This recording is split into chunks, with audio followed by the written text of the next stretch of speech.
शरद पूर्णिमा का दिन, मीराबाई का जन्म हुआ। धीरे धीरे मीराबाई बड़ी होने लगी। बचपन से ही मीराबाई के लक्षण सामान्य बालकों जैसे नहीं है। बालकों को खेल खेलना पसंद है और मीराबाई को सेवा देखना अच्छा लगता है। जब घर के बड़े बुजुर्ग सेवा करते हैं अपने ठाकुर जी की, मीराबाई का वही खेल है, वही देख करके खुश होती है। राव दूधा महाराज के और दादाजी की बड़ी लाडली है मीराबाई।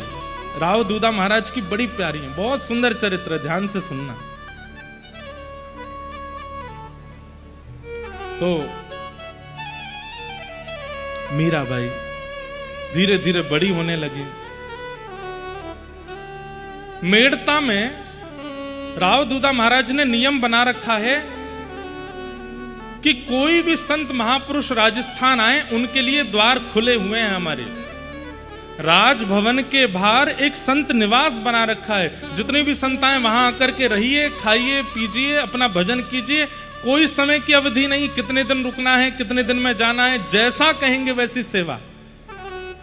और अगर कोई संत अपने ठाकुर जी की सेवा लेकर के आए हैं तो उनको वहां नहीं, उनको राजा अपने घर में रखते हैं, अपने भवन में रखते हैं कि भाई ठाकुर जी की सेवा है।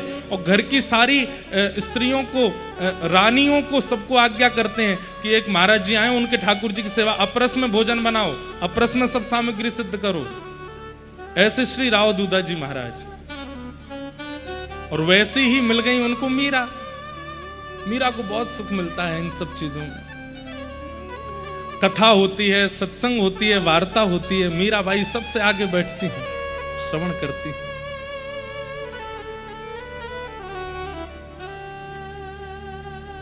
सबसे आगे बैठ करके श्रवण करती है। एक जोशी जी नाम के वक्ता थे, नाम तो कुछ और रहा होगा, उनका सरनेम जोशी था। वो जोशी जी नित्य कथा सुनाने आते थे मेड़ता में।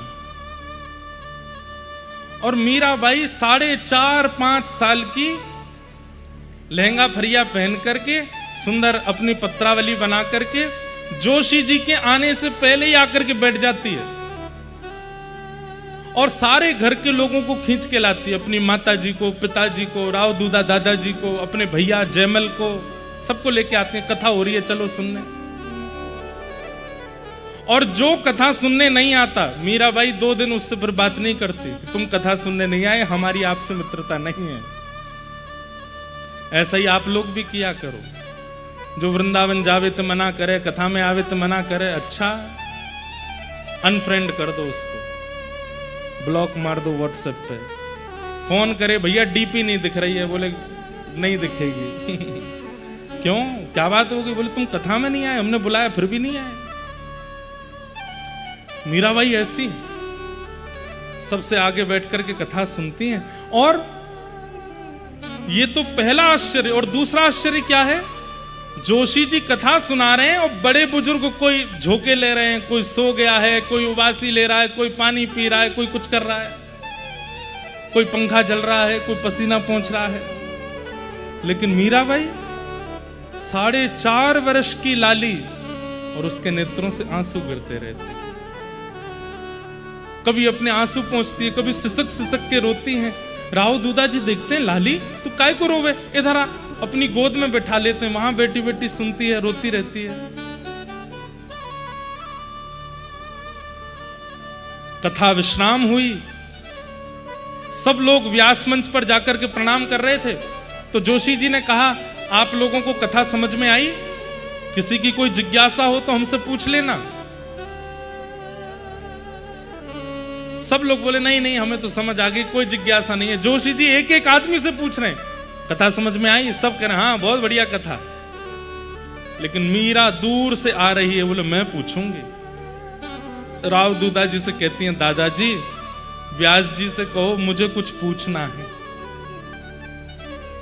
राव दूधा जी बोले क्या पूछोगे? बोले उनसे ही पूछूंगी। छोटी सी मीरा अपने दादाजी की उंगली पकड़ करके व्यास जी के पास आती है। व्यास जी माला लेकर के राव दूधा जी को पहनाते हैं, महाराजा हैं। राव दूधा जी कहते हैं, हमें तो कुछ नहीं पूछना है, पर हमारी लाली को आपसे कुछ पूछना है।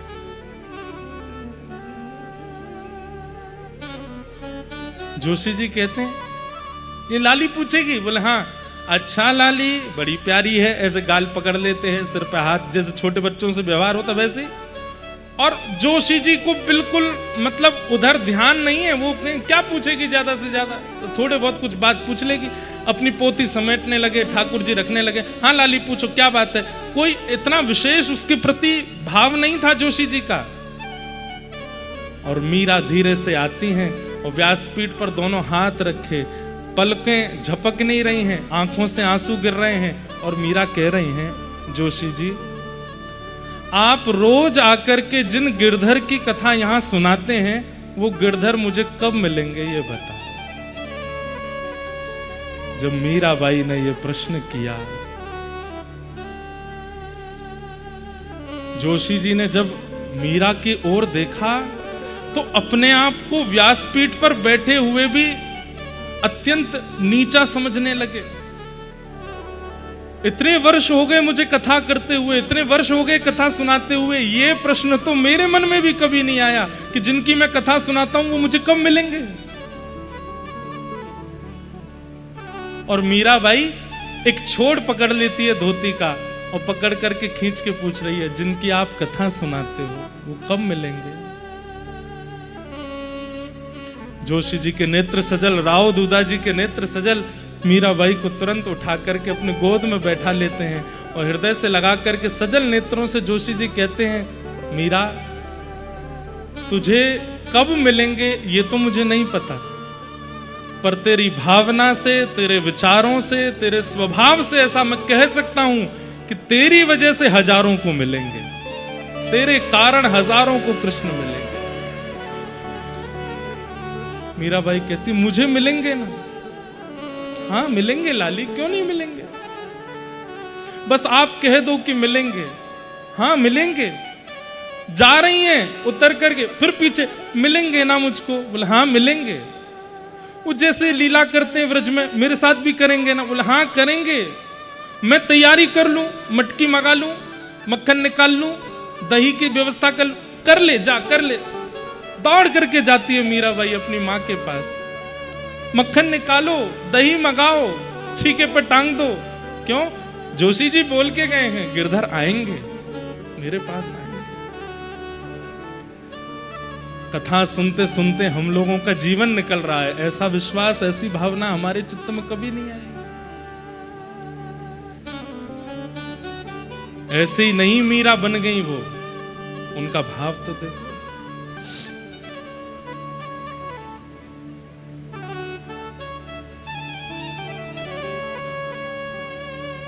एक बार राव दूधा जी तीर्थ यात्रा के लिए जाते थे, महीने 2 महीने में। अब की बार द्वारिका की तरफ जा रहे थे, वहीं बीच में एक स्थान पड़ता है जिसका नाम है डाकोर जी। वहां पर रणछोड़ राय भगवान का मंदिर है। डाकोर जी की यात्रा पर जा रहे थे। अब सब परिवार के लोग नदी के किनारे कहीं रुके हैं, भोजन प्रसाद पा रहे हैं, और मीरा नदी के तट पर बैठी सामने की ओर देख रही है। 4.5-5 साल की है मीरा। राव दूधा जी आते हैं, लाली तुम भोजन नहीं करोगे? तो कहती दादाजी देखो सामने एक संत बैठे हैं। मतलब ये भी एक भक्ति का प्रमाण है बंधुओं। ठाकुर जी जिसको चुन लेते हैं ना, उसकी दृष्टि कैसे भी स्थान में वैष्णव को खोज लेती है, वैष्णव का दर्शन कर लेती है। एक बात आपने अनुभव की हो, पता नहीं, नशेड़ी व्यक्ति होता है ना, जो नशा करना जानता है और नशे का बड़ा आदी है, वो कैसी भी सभा में चले जाए, वो ब्याह में भी चला जाता है, वहां अपने जैसों को ढूंढ लेता है। कामी व्यक्ति दूसरे कामी को ढूंढ लेता है, लोभी व्यक्ति दूसरे लोभी को ढूंढ लेता है, व्यसनी व्यक्ति व्यसनी को ढूंढ लेता है, पर भक्त भक्त को नहीं ढूंढ पाते। हमारी दृष्टि भी ऐसी बन जाए, हम जहां जाएं वहां पर किसी वैष्णव को खोज लें। मीराबाई ने कहा देखो दादाजी सामने एक संत बैठे हैं, और मैं जितनी देर से इनको देख रही हूं ना, जोशी जी के द्वारा सुनाई गई कथा मुझे उतनी याद आ रही है, ये सामान्य नहीं है, हमें इनको प्रणाम करना चाहिए। राव दूधाजी सबसे बड़े हैं अपने परिवार में और मीरा सबसे छोटी है। उंगली पकड़ करके ले गए पल्ली पार। श्री निवृत्तिनाथ, ये ऐसे महापुरुष मीराबाई के जीवन में आए जिनकी वजह से कृष्ण प्राप्ति और सहज हो गई मीराबाई को। प्रणाम किया निवृत्तिनाथ। मीराबाई अपलक नेत्रों से उनकी ओर देख रही है, निवृत्तिनाथ उनके ऊपर भी ऐसे हाथ फेर रहे, अरे छोटी लाली बड़ी प्यारी है। मीराबाई छूटते ही पूछती हैं, मेरा एक प्रश्न है। निवृत्तिनाथ जी बोलते हैं, बोलो। बोले, जोशी जी हमारे यहाँ आते हैं, वो कथा में कहते हैं कि ठाकुर जी तो सब जगह विराजमान है। खम वायु अग्निम सलिलम महिम च ज्योतिम से सत्वान ईदृशो द्रुमादीन सरित समुद्राम हरे शरीरम यत्किंच भूतम प्रणमेत अनन्यम। सब जगह जब परमात्मा है तो फिर दादाजी हमको तीर्थ यात्रा कराने के लिए ठाकुर जी क्यों लेके जा रहे हैं? हमको उनके दर्शन के लिए तीर्थ क्यों जाना पड़ता है? निवृत्तिनाथ जी राव दूधाजी की ओर देखें, बोले, लाली सामान्य नहीं है। कैसा प्रश्न कर रही है, हम तीर्थ क्यों जाते हैं? निवृत्तिनाथ जी बोले, लाली तीर्थ इसलिए जाया जाता है कि हमारे चित्त में जो भक्ति है, हमारे चित्त में जो भाव है, वो स्थिर ना रहे, उसमें और वर्धन हो, और उस वर्धन के लिए कई बार तीर्थ जाना होता है। नदी जब तक अपने तटों पर बहती रहती है उसका रूप सामान्य होता है, लेकिन जब वो जाके सागर में मिल जाती है तब नदी भी सागर बन जाती है। ऐसे ही हम नदी हैं, और ये जितने भी तट हैं ये सब हमारे यत्र तत्र रहने वाले ठाकुर जी हैं। पर तीर्थ जो है ये साक्षात समुद्र है। जब हम नदी रूपी जीवात्मा उस सागर रूपी तीर्थ के पास जाते हैं तो हम भी सागर बन जाते हैं, इसलिए तीर्थ जाना होता है। उसी समय निवृत्तिनाथ जी ने राव दूधाजी से कहा, बोले, इस लाली को योग, साधना और वेदों का ज्ञान मैं दूंगा, मेरा वचन है आपको, ये सामान्य नहीं है। तो बीच में कथा आती है कि डाकोर जी की पूरी कथा सुनती गई निवृत्तिनाथ जी से मीराबाई रस्ते भर, कि डाकोर जी कैसे आए, वहां पर ठाकुर जी कैसे विराजे, मुझे सब बताओ। निवृत्तिनाथ जी जब लौट करके आए तो राव दूधाजी से बोले, अब मैं आपकी पुत्री को 1-2 साल तक योग साधना की विद्या दूंगा। ठीक है। 4 दिन ही निकले थे, 4 दिन में ही निवृत्तिनाथ जी अपना सारा सामान बिस्तरा सब बांध करके जाने लगे। तो राव दूधाजी बोले, भगवान आप तो बोले थे कि 1-2 साल लाली को कुछ सिखाएंगे पढ़ाएंगे, आप तो अभी 4 दिन में ही जाने लगे। निवृत्तिनाथ जी के नेत्र सजल हो गए। बोले, 4 साल में जो साधन सीखना चाहिए वो आपकी लाली 4 दिन में सीख गई है। इसे क्या नहीं आता है? मैं जो विषय बोलता हूं तुरंत याद कर लेती है, मैं जो ध्यान बताता हूं ये तुरंत कर लेती है। अरे कई बार मेरे ध्यान करने पर मेरे आराध्य का दर्शन नहीं होता, पर ये ध्यान लगा करके मेरे आराध्य की बातें मुझे बता देती है। ये सामान्य नहीं है। बंधुओं, अभी तक तो सब घर के लोग हंसते थे, प्रसन्न होते थे कि संत आके कह के जाते हैं कि आपकी लाली सामान्य नहीं है, लेकिन अब सबको चिंता होने लगी। वो सच में असामान्य है, सामान्य नहीं। बंधुओं, एक बात बोलूं, वो भक्ति ही क्या, जिस भक्ति से पति को चिंता ना हुई हो, पत्नी को चिंता ना हुई हो, परिवार वालों को चिंता ना हुई हो, मित्रादियों को चिंता ना हुई हो, आपके आसपास रहने वालों को आप थोड़े अबनॉर्मल ना लगे हों, भक्ति कैसे?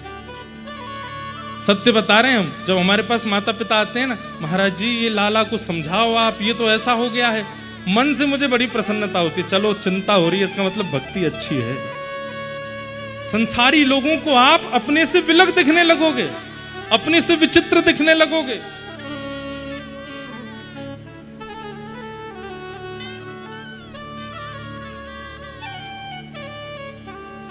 उसी काल में वृंदावन से एक संत का आगमन हुआ, और संत के साथ में सेवा में विराजमान थे श्री गिरधर लाल जी। संत व्यासपीठ पर बैठते और बगल में चौकी पर लाल जी को विराजमान कर देते। मीराबाई आकर के बैठती, कथा रोज सुनती थी। आज लेकिन ऐसा हुआ कि दृष्टि व्यास जी को नहीं देख रही है, दृष्टि बगल में बैठे गोपाल जी को ही देख रही है। व्यास जी पूरी कथा सुना गए, लेकिन मीराबाई के नेत्र हटे नहीं और अपने दादाजी के पास गई। राव दूधा जी से जाकर के बोली, ये कौन है? ये जो व्यास जी के बगल में बैठे हैं, ये कौन है? दादाजी बोले, व्यास जी से ही पूछो। मीराबाई बोली, ये आपके साथ में जो आए हैं, भुजा उठा करके खड़े हैं, कौन है? मेरे ठाकुर जी। अच्छा, मैंने ऐसे ठाकुर जी देखे हैं, ऐसे ठाकुर जी देखे, ये वाली पहली बार देखे हैं। ये कौन से हैं?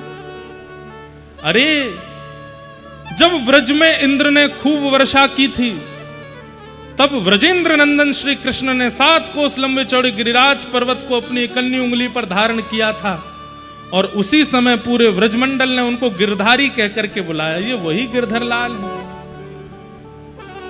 ये कथा जैसे ही सुनाई, मीराबाई के नेत्र बंद हुए और वो छवि आने लगी बार बार, जो वो माधवी रूप में थी पूर्व में, और माधवी रूप में वो गई हैं, ठाकुर जी के चरणों में जाकर के प्रार्थना करती हैं, ठाकुर जी को देख रही हैं, नेत्रों में पानी भर रहा है, देख नहीं पा रही हैं। ये सारी स्मृति थोड़ी थोड़ी मीराबाई के चित्त में आने लगी।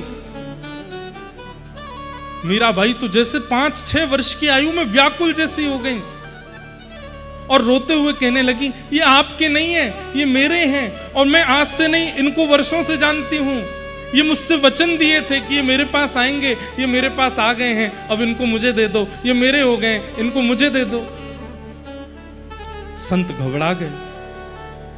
राव दूधा जी संभालिए, ये लाली आपकी क्या कह रही है?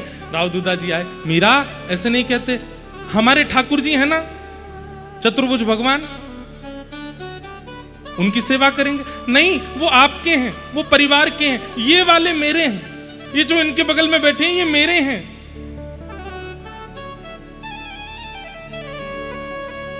राव दूधा जी जैसे तैसे मीराबाई को ले गए। मीराबाई ने रोना बंद नहीं किया। रोते रोते रोते दिन निकल गया, रात निकल गई। किसी ने जाकर के उन संत से जाके कह दिया, बोले कि महाराज आप तो रात रात में खिसक लो यहां से। बोले क्यों? राजा की पौत्री रो रही है आपके ठाकुर जी के लिए, और आप तो अपने ठाकुर जी दोगे नहीं, और वो राजा हैं। राजा को कोई सामग्री चाहिए तो वो राजी राजी नहीं लेते हैं, वो तो फिर कुछ और भी तरीके आते हैं उनको। आपको भोजन में कुछ मिला के खवा देंगे, आप पधार जाओगे, फिर तो ठाकुर जी नहीं कहिए। महाराज जी बोले, अरे राम राम, ऐसे तो नहीं करेंगे। रात रात में ही महाराज जी ठाकुर जी लेके कहीं चले गए। सुबह उठ करके मीराबाई जैसे ही दौड़ करके गई देखने के लिए, पता चला कि महाराज जी तो गए। अब तो मीराबाई और रोने लगी। राव दूधा जी बोले, संत चले क्यों गए? अभी तो कथा अधूरी रह गई। किसी ने बताया, बोले आपके डर के मारे चले गए कि कहीं आप उनसे छीन ना लो। लेकिन थोड़ी दूर जाकर के जैसे ही संत अपने ठाकुर जी की सेवा निवृत्त होकर के जैसे ही शयन में गए, उन्हीं के ठाकुर जी शयन में उनके स्वप्न में प्रकट हो गए। और प्रकट होकर के बोले, बाबा, ओ बाबा। संत बोले, अरे ठाकुर जी 40 वर्षों से आपकी सेवा कर रहा हूं, आज तक कभी स्वप्न में नहीं आए, आज आप मेरे स्वप्न में आ गए। जय हो जय हो जय हो, आप मेरी सेवा से बड़े प्रसन्न लगते हैं। ठाकुर जी बोले, हाँ बाबा, मैं बड़ा खुश हूं तेरी सेवा से, पर अब तुम्हारी सेवा का समय पूर्ण हो गया। बाबा, अब मैं तुम्हारी सेवा विश्राम कर रहे हूं। बोले मतलब? बोले अब मैं कोई और ते सेवा कराऊंगा। बोले कौन सी सेवा कराओगे? बोले जो लाली कल रो रही ना, वही से मुझे सेवा करानी है। बाबा सच बता दूं? बोले बताओ। कछु महीना में आप पधारवे वाले हो, और कछु महीना में जब आप पधार जाओगे तो मैं अकेला रह जाऊंगा, मेरी सेवा कौन करेगा? या हमारे बातें पहले मुंह को अपने श्रेष्ठ उत्तराधिकारी को दे जाओ। मीरा श्रेष्ठ उत्तराधिकारी, उनको दे दो। महात्मा बहुत रोए। ठाकुर जी आंसू पहुंचने लगे। बोले रो मत, मैं आपसे बहुत प्रसन्न हूं, और सुनो एक बात और कह दूं। बोले क्या? अब तक तो मेरे दर्शन के लिए नेत्र खोलने पड़ते थे आपको, मेरी सेवा करनी पड़ती थी। अब से मैं वचन दे रहा हूं, सदा आपके चित्त में रहूंगा, जब नेत्र बंद करोगे तब दर्शन दूंगा। लेकिन अब जो प्रकट सेवा है ये मीरा को दे दो। संत वापस लौट करके गए। राव दूधा जी ने स्वागत किया। संत ने जाती पूछा, मीरा कहाँ है? बोले वो तो 3 दिन से कमरा में रो रही है, खा भी नहीं रही, पी भी नहीं रही। संत पहुंचे हैं मीरा के पास और अपने सेवा के 40 साल के सेवा के ठाकुर जी ले जाकर के मीराबाई के सामने पधरा दिए। ले मीरा है गिरधर तेरा, ले मीरा है गिरधर, गाइए। ले मीरा है गिरधर तेरा, ले मीरा है गिरधर तेरा। सेवा पूर्ण भई अब मेरी, सेवा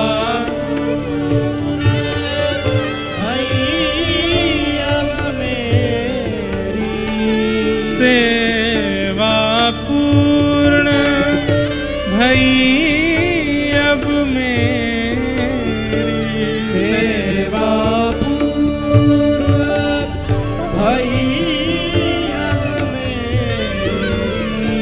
जागा भाग्य है तेरा, ओ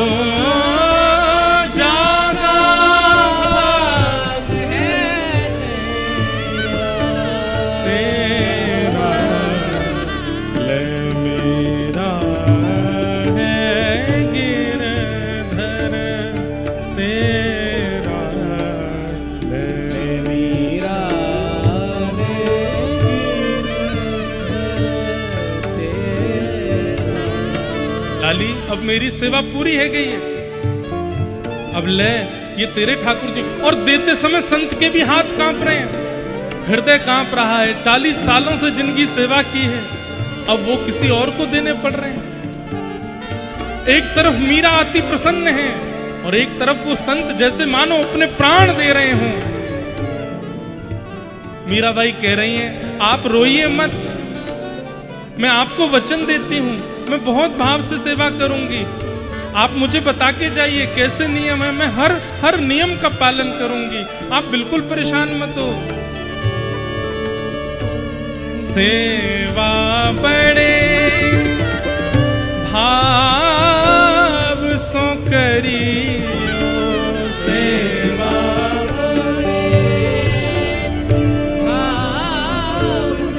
कैसे भाव से? रखियो ने नानेरा,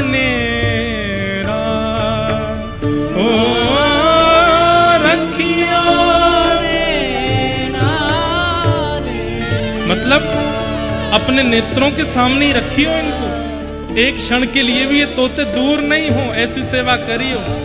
सेवा बड़े भाव सो करियो, सेवा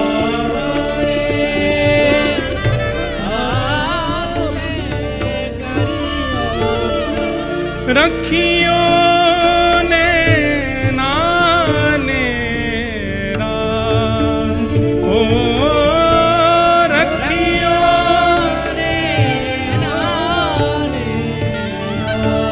बेटी ले मीरा है गिरधर तेरा,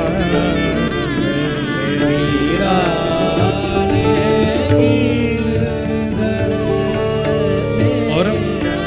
वो संत मीराबाई के सिर पर हाथ फेरने लगे, रो रहे हैं।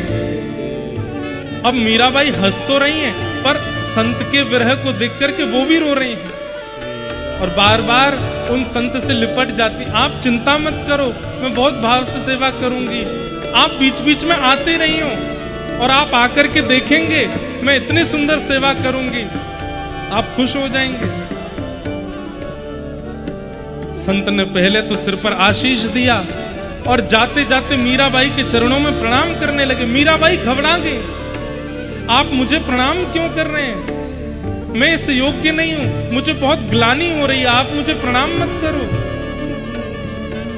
अरे तू बड़भागिन है, तू ठाकुर जी को नहीं लाई है कहीं से, ठाकुर जी स्वयं चल के तेरे पास आए, मुझे आज्ञा दे करके आए हैं कि मुझे उसके पास जाना है।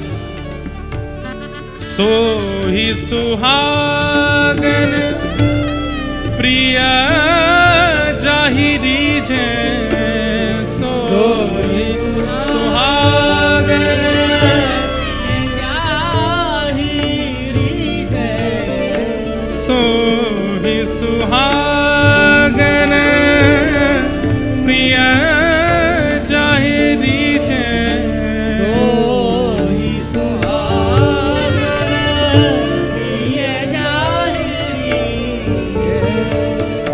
कैसा तेरा मेरा, ओ कैसा तेरा मेरा, बेटे ले मेरा है गिरधर तेरा, ले मेरा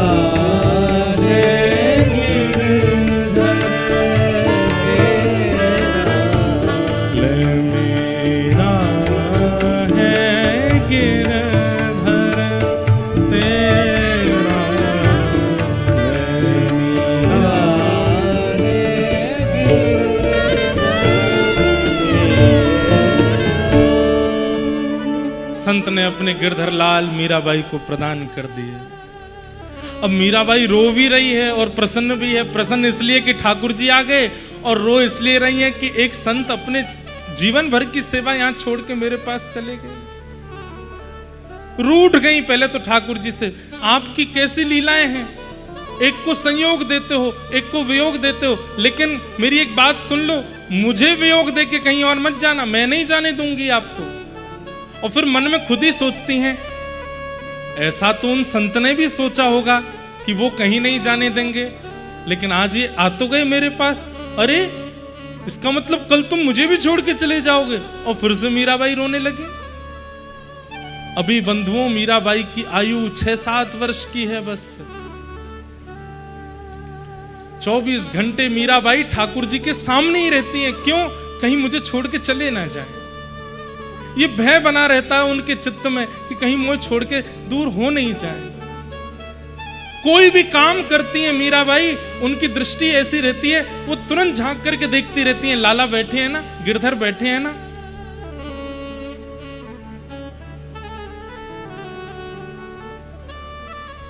और फिर वही लीला जो मैं कल सुना रहा था।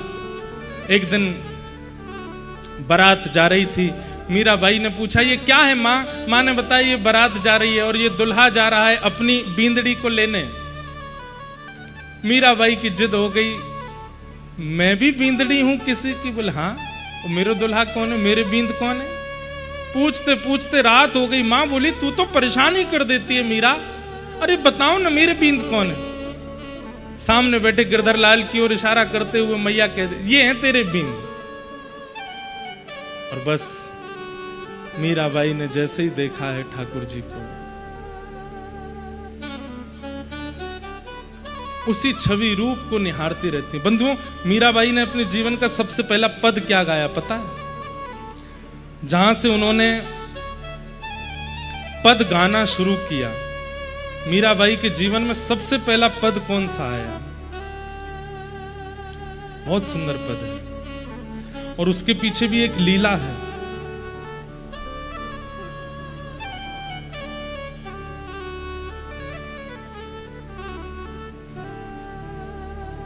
एक बार मीराबाई के मंदिर का नाम है श्याम कुंज। क्या नाम है? श्याम कुंज, जहां गिरधर लाल विराजते हैं। अलग अपने परिवार से एक कुंज बनाई है, वहीं घास लगाई है, वहीं पर पौधे बनाए हैं, वहीं सुंदर सुंदर बेल बनाई है, वहीं सुंदर सुंदर पुष्प बनाए हैं। वहां मध्य में इनके गिरधर लाल जी विराजते हैं। वहीं पास में एक सरोवर बनाया है, नील सरोवर, उसमें कमल प्रकट किए हैं। पूरे दिन मीराबाई वहीं लगी रहती हैं। अभी तक मीराबाई सेवा करती हैं, भोग लगाती हैं, पर गाना अभी शुरू नहीं किया। एक दिन एक लीला होती है। क्या? आप अपने ठाकुर जी को निहार रही थी बैठे बैठे, और निहारते निहारते बस प्रसन्न मुद्रा में देखती हैं, ना मन में कुछ सोचती हैं, ना कोई बात करती हैं, कुछ नहीं, बस देखती हैं। देखने में ही सुख लगता है। और देखते ही देखते पता नहीं सरोवर से कुछ आवाज जैसी आई, और मीराबाई ने जैसे सरोवर की ओर देखा तो जो लगन ठाकुर जी को देखने में लगी थी, वही लगन सरोवर को देखने में लग गई। बिल्कुल वैसे ही नील कांति सरोवर की, सुंदर सुंदर उसमें कमल बह रहे हैं। मीराबाई उसको देखने लगी, और देखते ही देखते ठाकुर जी के कटाक्ष के दर्शन हुए। ये ऐसे नेत्र सरोवर में दिखे, और जैसे ही मीराबाई ने वो दृश्य देखा, तुरंत उठ खड़ी हुई, बार बार अपने हाथ से इधर उधर करके देखें कहां हैं वो नेत्र दिखे थे। इतने में ही चंदन की सुगंधी आने लगी। धीरे धीरे मीराबाई एक सीढ़ी नीचे उतरी, 2 सीढ़ी नीचे उतरी, 3 सीढ़ी नीचे उतरी, भीतर प्रवेश करने लगी सरोवर में। प्रवेश करते करते नेत्र बंद हो गए, और तभी अपने मन में उनको ऐसा चिंतन होने लगा कि सामने श्याम सुंदर खड़े हैं। अच्छा, एक लीला तो हमने सुनाई नहीं आपको। वो जो गिरधर लाल जी मीराबाई के पास आए थे, उज्जैन महाराज जी के गिरधर लाल जी, तो वो महाराज जी के पास जब गिरधर लाल जी थे, तो एक दिन वो सेवा कर रहे थे, और मीराबाई दूर द्वार पे बैठ करके उनको देख रही थी। कथा में जब से देखा तब से मन हरण कर लिया था। तो महाराज जी सेवा कर रहे थे अपने ठाकुर जी की, तो ठाकुर जी ऐसे बैठे हैं, मीराबाई ऐसे देख रही थी। सामने संत बैठे हैं, तो ऐसे झांक करके देख रही है, और ऐसे अपलक नेत्रों से देख रही है। अचानक से संत की दृष्टि इधर गई, तो ठाकुर जी ने अपने नेत्र ऊपर किए और अपनी उठी हुई भुजा से बोले। मीराबाई बोली, अरे जे तो माने बुलावे। संत बोले, क्या हुआ लाली? अरे थारो ठाकुर माने बुलावे। हाँ लाली, ये तो सबको ही बुलाते। ना जे माने ही बुलावे। अपनी मारवाड़ी भाषा में कहें, थारो ठाकुर माने बुलावे, और ऐसे ऐसे करके बुलावे। अब मुझे मारवाड़ी तो आती नहीं, मीराबाई मारवाड़ी बोलती। तब से मीराबाई को इच्छा थी, अपने ठाकुर जी को इसी भाव से देखती थी। वो पहले तुमने ऐसे किया था, अब क्यों नहीं करते? और जब से सेवा में आए हो, अब ऐसे ऐसे करो। ये आंखें नीचे क्यों रहती हैं, इनको ऊपर करो। वो उस दिन तो बड़े भाव से, अब क्यों नहीं बुलाते? तो ये भाव मीराबाई का निरंतर रहता था। तो आज जैसी जलाशय में प्रवेश कर रहे, वही कटाक्ष दिखे थे। अचानक ठाकुर जी दिखे, और सामने से ऐसे खड़े खड़े ऐसे ही बुला रहे हैं। और मीराबाई जब इस छवि को देखती हैं, दौड़ती हैं जैसे ही ठाकुर जी को पकड़ने के लिए।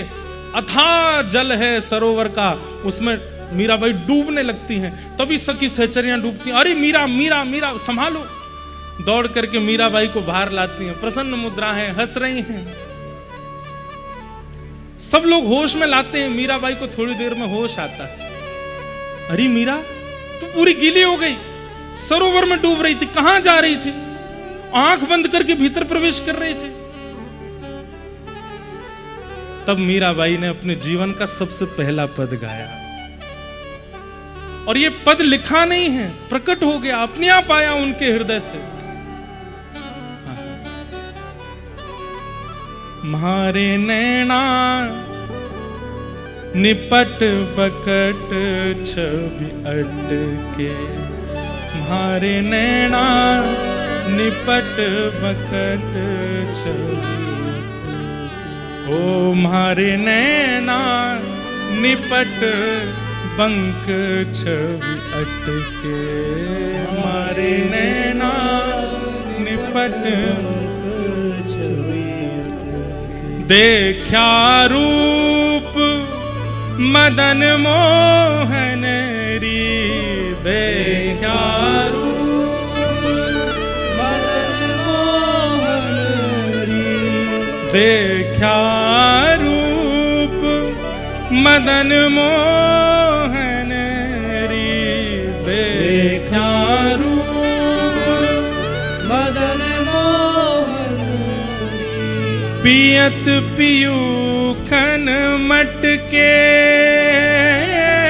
पियत पियूखन मटके, मारे नैना निपट बंक छवि अटके, मारे नैना निपट। अरे सखी मैं कहा बताऊं, ये टेढ़ों से लाला या कि टेढ़ी सी कमर पे मेरे नैना अटक गए हैं। बोले कैसे अटक गए? बोले जैसे कोई भंवर किसी फूल के रस को लेते लेते भूल जाता है कि उड़ना भी है, और वो फूल रात्रि होते ही अपनी पंखुड़ियों को समेट लेता है और वो भंवर उसके अंदर ही मर जाता है। ऐसी मेरे नेत्र भंवर इनकी तिरछी कटाक्ष पर, इनकी टेढ़ी सी कमर पर अटक गए हैं। ये सबसे पहला पद गाया मीराबाई ने। और वारिज भवा बारिज भवा अलग मतवारी, नैन रूप रस अटके, वारिज भवा अलग मतवारी, नैन रूप रस अटके। टेढ़ा कट टेढ़े कर मुरली, टेढ़ा कट टेढ़े। अरे सखी मैं कहा बताऊं कैसो है? बोले पूरो टेढ़ो है, मुख भी टेढ़ो है, कमर भी टेढ़ी है, चरण भी टेढ़े हैं, भुजा भी टेढ़ी है। टेढ़ा कट मतलब पूरो शरीर टेढ़ो है। टेढ़े कर मुरली, टेढ़ा कट टेढ़े कर मुरली, टेढ़ा पागलर लटके, टेढ़ा पागलर लटके, माणे नैन निपट बंक छटके, मारे नैन निपट बंक, मारे नैना निपट बंक छवि अटके, मारे नैना निपट बंक छवि। मीरा प्रभु रे रूप लुभानी, मीरा प्रभु रे रूप लुभानी। किसके? गिरधर नागर नटके, गिरधर नागर नटके। हे मीरा गिरधर रूप लुभानी, मीरा गिरधर रूप लुभानी। हे मीरा प्रभु रे रूप लुभानी, मीरा प्रभु रे रूप लुभानी। गिरधर नागर नटके, गिरधर नागर नटके, मारे नैना निपट बंक छवि अटके, मारे नैना निपट बंक छवि। मीराबाई गीले वस्त्रों में ही नृत्य करने लगी हैं। हे मोहन आओ तो सही, गिरधर आओ तो सही, माधव रे मंदिर में मीराबाई एकली खड़ी। मोहन आओ तो सही, गिरधर आओ तो सही, मोहन रे मंदिर में मीराबाई एकली खड़ी। गिरधर आओ तो सही, गिरधर आओ तो सही, माधव रे मंदिर में मीराबाई एकली खड़ी। आओ तो सही गिरधर आओ तो सही, माधव रे मंदिर में मीराबाई एकली खड़ी। एकली खड़ी रे मीराबाई एकली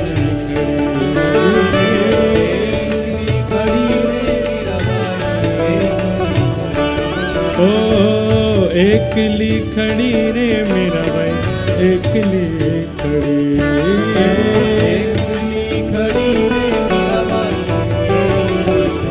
हे गिरधर हे मोहन हे गिरधर आओ तो सही, गिरधर आओ तो सही, माधव रे मंदिर में मीराबाई अकेली खड़ी। आओ तो सही रे गिरधर आओ तो सही, माधव रे मंदिर में मीराबाई अकेली खड़ी। हे गिरधर आओ तो सही, गिरधर आओ तो सही, माधव रे मंदिर में मीराबाई अकेली खड़ी। आओ तो सही रे गिरधर आओ तो सही, माधव रे मंदिर में मीराबाई अकेली खड़ी। ओ थे के वो तो सांवरा में मोर मुकुट बन जाऊं, थे के वो तो सांवरा में और मुकुट बन जाऊं, थे के वो तो सांवरा में मोर मुकुट बन जाऊं, थे के वो तो सांवरा में और मुकुट बन जाऊं। ओ पैरण लागे सांवरो जे, पैरण लागे सांवरा पैरण लागे सांवरो रे, पैरण लागे सांवरा। ओ मैं तो मस्तक पर रम जाऊं रे, मैं तो मस्तक पर रम जाओ रे, मैं तो मस्तक पर रम जाऊं रे, मैं तो मस्तक पर रम जाओ रे। हे मोहन आओ तो सही, गिरधर आओ तो सही, माधव रे मंदिर में मीराबाई अकेली खड़ी। मोहन आओ तो सही, गिरधर आओ तो सही, माधव रे मंदिर में मीराबाई अकेली बोल गिरधर लाल प्यारे की।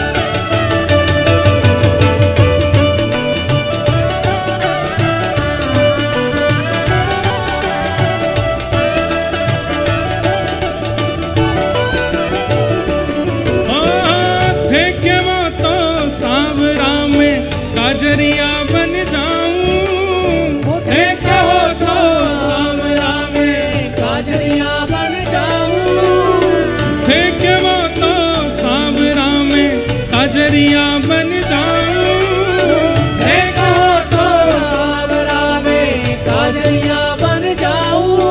ओ नैन लगावे सांवरो जे, लगावे सांवरो जी, नैन लगावे सांवरो जे, लगावे सांवरो। ओ मैं तो नैना में रम जाऊं रे, मैं तो नैना में रम जाऊं, ओ मैं तो नैना में रम जाऊं रे। मैं तो नैना में रम जाऊं। हे मोहन हे गिरधर हे मोहन आओ तो सही, गिरधर आओ तो सही, माधव रे मंदिर में मीराबाई अकेली खड़ी। आओ तो सही, गिरधर आओ तो सही, माधव रे मंदिर में मीराबाई अकेली खड़ी। गिरधर आओ तो सही, गिरधर आओ तो सही,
अबे मीराबाई कह रही है कह तो दो एक बार, ये बन जाओ वो बन के दिखा देंगे, हम करेंगे कि नहीं।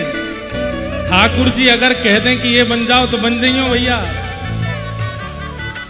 मोरहू बनाओ तो बनाओ श्री वृंदावन को, जो नाच नाच कुहक कुहक आपको रिझाऊंगो। बंदरहू बनाओ तो बनाओ श्री वृंदावन को, कूद कूद डारन पे भोर को जगाऊंगो। पर मीराबाई कहती है थे कहो तो सांवरा में जल यमुना बन जाऊं, थे कहो तो सांवरा में जल यमुना बन जाऊं, थे कहो तो सांवरा में जल जमुना बन जाऊं, थे कहो तो सांवरा और में जल यमुना बन जाऊं। हम जमुना जी बन गए तो अरे नावन लागे सांवरो जे, नावन लागे सांवरो जी, नावन लागे सांवरो जे। ओ मैं तो अंग अंग रम जाऊं रे, मैं तो अंग अंग रम जाऊं रे, मैं तो अंग अंग रम जाऊं रे। ए मोहन ए गिरधर ए मोहन आओ तो सही, गिरधर आओ तो सही। माधव रे मंदिर में मीराबाई अकेली खड़ी। घर आओ तो सही, मोहन आओ तो सही, माधव रे मंदिर में मीराबाई अकेली खड़ी। ए मोहन आओ तो सही, गिरधर आओ तो सही। माधव रे मंदिर में मीराबाई अकेली खड़ी। मोहन आओ तो सही रे, गिरधर आओ तो सही, माधव रे मंदिर में मीराबाई अकेली खड़ी। बोल गिरधर लाल की।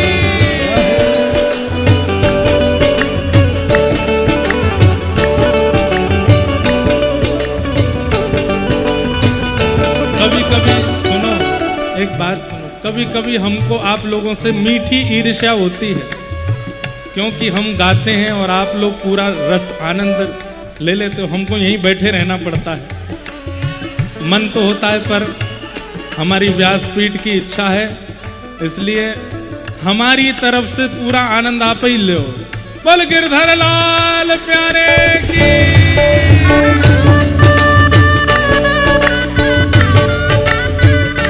जय हो।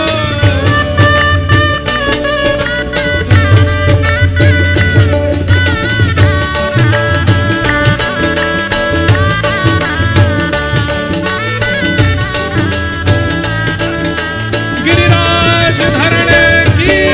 जय हो।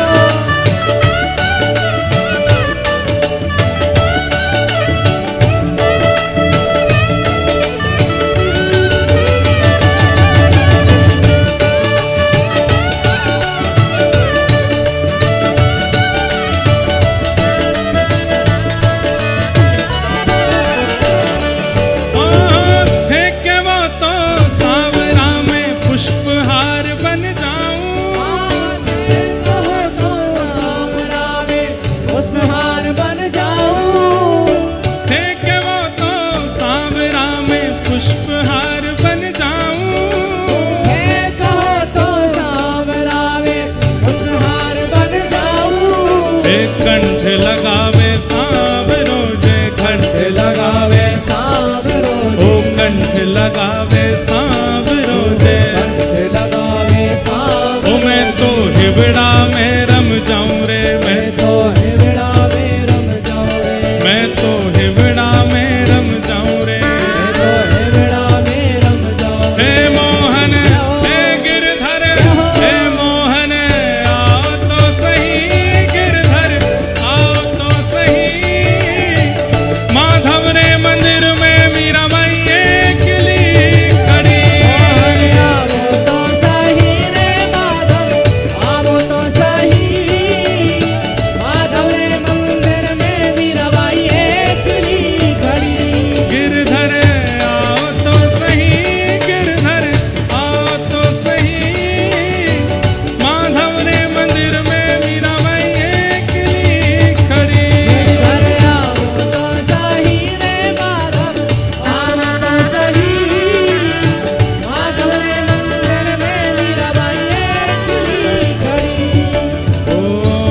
एकली खड़ी रे मीरा बाई एकली खड़ी।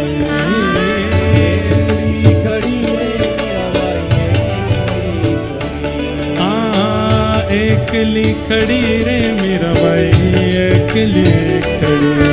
एकली खड़ी रे मीराबाई हे मोहन हे गिरधर हे मोहन आओ तो सही गिरधर आओ तो सही माधव रे मंदिर में मीराबाई एकली खड़ी। मोहन आओ तो सही रे गिरधर आओ तो सही माधव रे मंदिर में मीराबाई एकली खड़ी।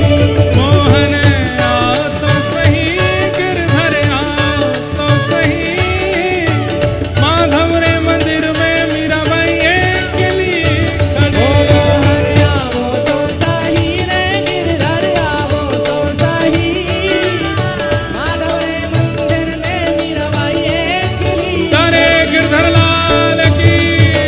रहो।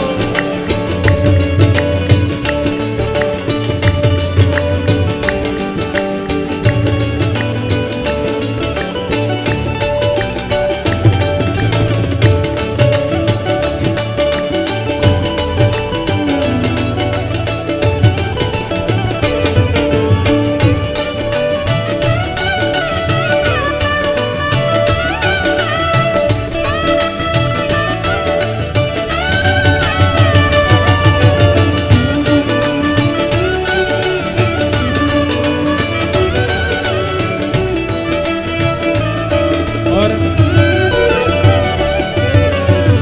अंत में क्या कहते हैं, भाव से गाना ऊंचे स्वर में। ओ थे के वो तो सांवरा में पग पायल बन जाऊं। थे के वो तो सांवरा में पग पायल बन जाऊं। थे के वो तो सांवरा में पग पायल बन जाऊं। हे कहो तो सांवरा में पग पायल बन जाऊं। थे के वो तो सांवरा में पग पायल बन जाऊं। हे कहो तो सांवरा में पग पायल बन जाऊं। हम पायल बन गए ठाकुर जी की। अब क्या हो नाचन लागे सांवरो जे नाचन लागे सांवरो जी। नाचन लागे सांवरो जे नाचन लागे सांवरो। ओ मैं तो चरना में रम जाऊं रे मैं तो चरना में रम जाऊं रे। मैं तो चरना में रम जाऊं रे मैं तो चरना में रम जाऊं रे। हे गिरधर हे मोहन हे मोहन आओ तो सही गिरधर आओ तो सही माधव रे मंदिर में मीराबाई एकली खड़ी। मोहन आओ तो सही रे गिरधर आओ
मैं पग पायल बन जाऊं थे के हो तो सांवरा में पग पायल बन जाऊं। नाचन लागे सांवरो जे नाचन लागे सांवरो जी नाचन लागे सांवरो जे नाचन लागे सांवरो जी। मैं तो चरणा में रम जाऊं रे मैं तो चरणा में रम जाऊं रे मैं तो चरणा में रम जाऊं रे मैं तो चरणा में रम जाऊं। हे मोहन हे गिरधर हे माधव हे गिरधर आओ तो सही गिरधर आओ तो सही माधव रे मंदिर में मीराबाई अकेली खड़ी। गिरधर आओ तो सही गिरधर आओ तो सही माधव रे मंदिर में मीराबाई अकेली खड़ी। बोल मीरा के गिरधर लाल की। ऐसी मीराबाई अपने जीवन काल का बैठ जाओ सब लोग बैठ जाओ।